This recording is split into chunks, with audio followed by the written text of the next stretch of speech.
नमस्कार मित्रों, युग चेतना यूट्यूब चैनल पर आपका हार्दिक स्वागत अभिनंदन है। हिंदी साहित्य का इतिहास हमारा टॉपिक चल रहा है। कॉलेज प्राध्यापक भर्ती परीक्षा 2023 के लिए स्पेशल मुहिम निःशुल्क चलाई जा रही है। जो साथी पीजीटी और टीजीटी और नेट की तैयारी करने वाले हैं वो भी इस निःशुल्क चैनल का लाभ उठा सकते हैं। मैं श्यामलाल बरवड़ आपका हार्दिक स्वागत अभिनंदन करता हूं युग चेतना यूट्यूब चैनल पर। इस चैनल को आपको अच्छा लगे तो कमेंट करना और कोई सुझाव हो आपका तो सुझाव कमेंट बॉक्स के माध्यम से हमें दे सकते हैं। आपका सुझाव मेरे लिए सर्वोपरि है। आप अपने साथियों के साथ भी इस चैनल को शेयर करें, आपके साथी भी इस मेगा निःशुल्क क्लास का लाभ उठा सकें। ठीक है दोस्तों, यह एक कॉलेज प्राध्यापक हिंदी परीक्षा 2023 आरपीएससी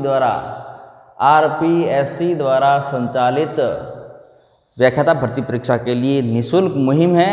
और टीजीटी, पीजीटी, नेट कोई भी स्टेट, केंद्र सरकार, केवीएस, एनवीएस, डीएसएसबी से तैयारी करने वाले अभ्यर्थी भी इनका लाभ उठा सकते हैं।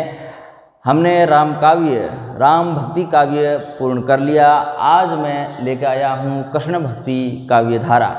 कृष्ण भक्ति काव्य धारा की क्या प्रवृत्तियाँ हैं, कौन कौन से इसमें कवि आगे आए, कृष्ण का क्या रूप है, इस काव्य से हमें क्या मिलता है और इनकी महत्वपूर्ण प्रवृत्तियाँ क्या है, उसके बारे में चर्चा करने जा रहा हूँ। देखिए, कृष्ण भक्ति का भक्ति साहित्य में उपजीव्य ग्रंथ श्रीमद् भागवत महापुराण है। ये आप बात ध्यान में रखेंगे। ये सवाल कई बार परीक्षा में आया है। उपजीव्य को आप आधार ग्रंथ भी मान सकते हैं। उपजीव्य का मतलब है आधार ग्रंथ, यानी कि कृष्ण भक्ति का भक्ति साहित्य का उपजीव्य ग्रंथ श्रीमद् भागवत पुराण है, आधार श्रीमद् भागवत पुराण है। इस बात को आप ध्यान में रखेंगे। क्लियर?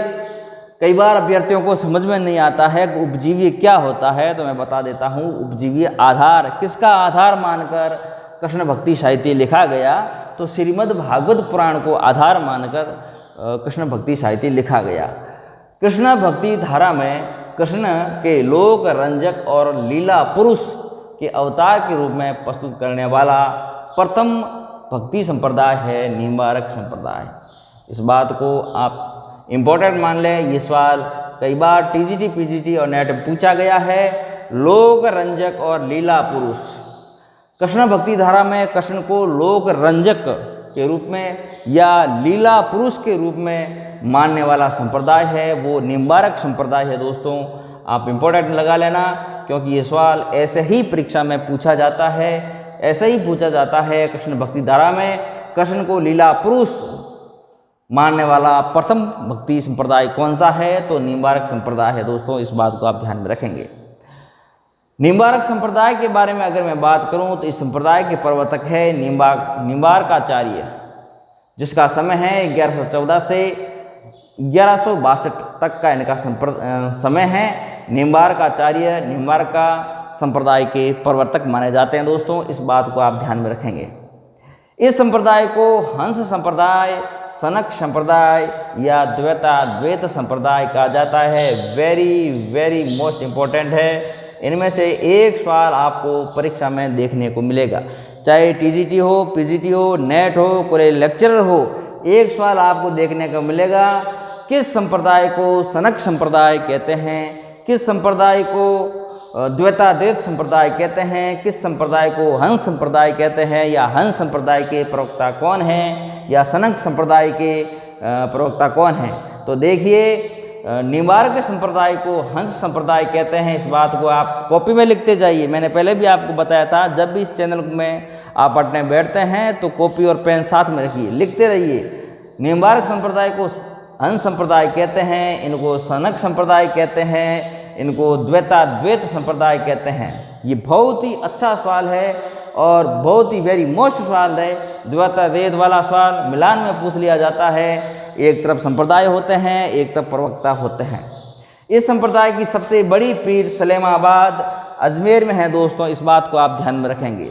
निम्बार्क संप्रदाय की सबसे बड़ी पीठ है वो सलेमाबाद अजमेर में है। ये सवाल जीके में कई बार पूछा जाता है, जीके में भी अगर ये पूछ लिया जाए तो आपके लिए इम्पोर्टेंट है, और सब्जेक्ट हिंदी में भी ये पूछा जाता है। राधा कृष्ण के युग रूप का पूजन होता है, राधा और कृष्ण का एक साथ युगल पूजा होती है, युग नहीं है ये युगल है, युगल पूजा होती है, साथ में पूजा होती है। निम्बार्क संप्रदाय में राधा और कृष्ण की साथ में पूजा होती है। कृष्ण के वामांग में यानी कृष्ण के साथ में राधा जी की मूर्ति की उपासना का विधान है, बगल में राधा जी की मूर्ति स्थापित की गई है और कृष्ण के साथ में और इनकी मूर्ति की पूजा करने का विधान है। निम्बार्काचार्य को भगवान विष्णु के सुदर्शन चक्र का अवतार माना जाता है, ये भी सवाल पूछा गया है। भगवान विष्णु के सुदर्शन चक्र का अवतार किस संप्रदाय को माना गया है, किस आचार्य को माना गया है, तो निम्बार्काचार्य होगा दोस्तों, ये सवाल पूछा हुआ है। इनकी रचनाएं देखें तो वेदांत, परिजात, सौरभ, ये सवाल कई बार पूछा है फर्स्ट ग्रेड के अंदर, और परपन, कल्पवली, दोनों रचनाएं वेरी मोस्ट इंपॉर्टेंट है। दोनों रचनाएं वेदांत, परिजात, सौरभ, परपन, कल्पवली के रचयिता है निम्बार्काचार्य, वेरी मोस्ट प्रश्न है। ये सवाल पीजीटी में अक्सर पूछा जाता है, नेट में अक्सर पूछा जाता है, कॉलेज लेक्चर में अक्सर पूछा जाता है। इनमें से निम्बार्काचार्य की रचनाएं हैं तो वेदांत, परिजात, सौरभ, परपन, कल्पवली, या सीधा पूछ लिया जाए वेदांत, परिजात, सौरभ के रचनाकार कौन है, निम्बार्काचार्य, परपन, कल्पवली के रचनाकार कौन है, निम्बार्काचार्य है। इस बात को दोस्तों आप ध्यान में रखेंगे। आगे मैं बात करूं दोस्तों वल्लभ संप्रदाय के बारे में, दूसरा टॉपिक है वल्लभ संप्रदाय। तो वल्लभ संप्रदाय के बारे में बात करूं तो वल्लभ संप्रदाय के प्रवर्तक है वल्लभाचार्य, और इनका समय है 1418 से 1530 तक का इनका समय रहा है वल्लभाचार्य का।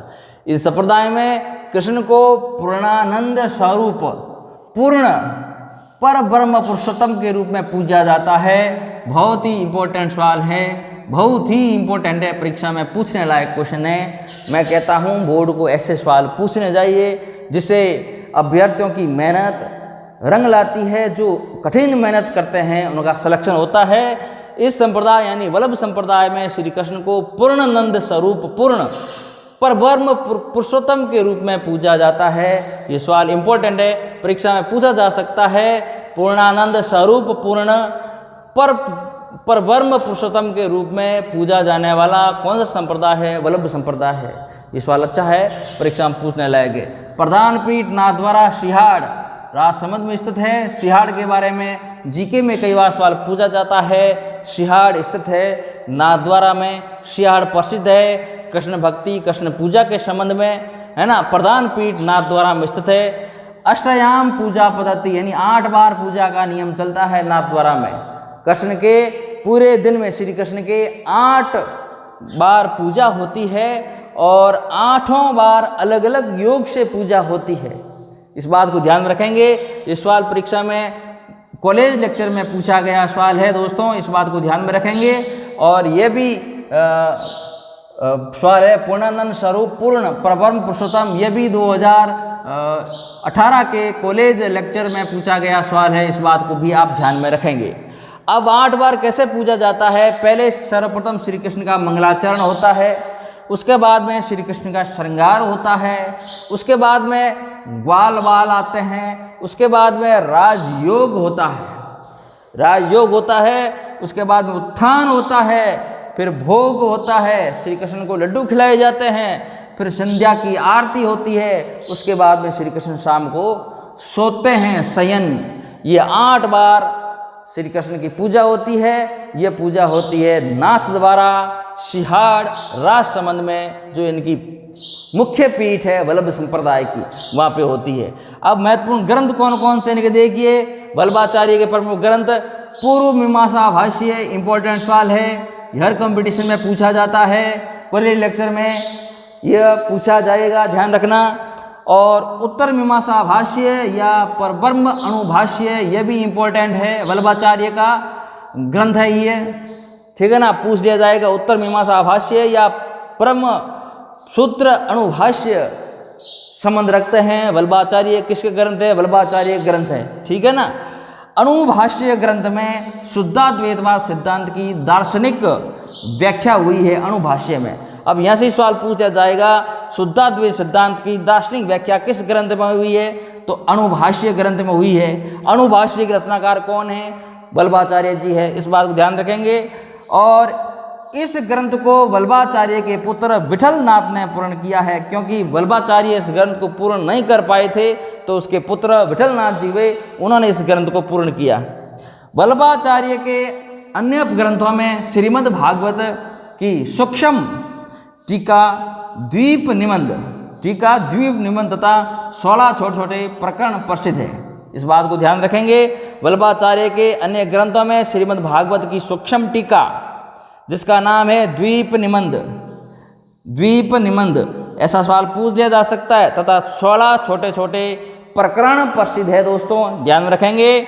श्रीनाथ जी का मंदिर गोवर्धन पर्वत पर वल्लभाचार्य के शिष्य पूर्णमल खत्री ने करवाया था। यह पीजीटी में पूछा गया सवाल है।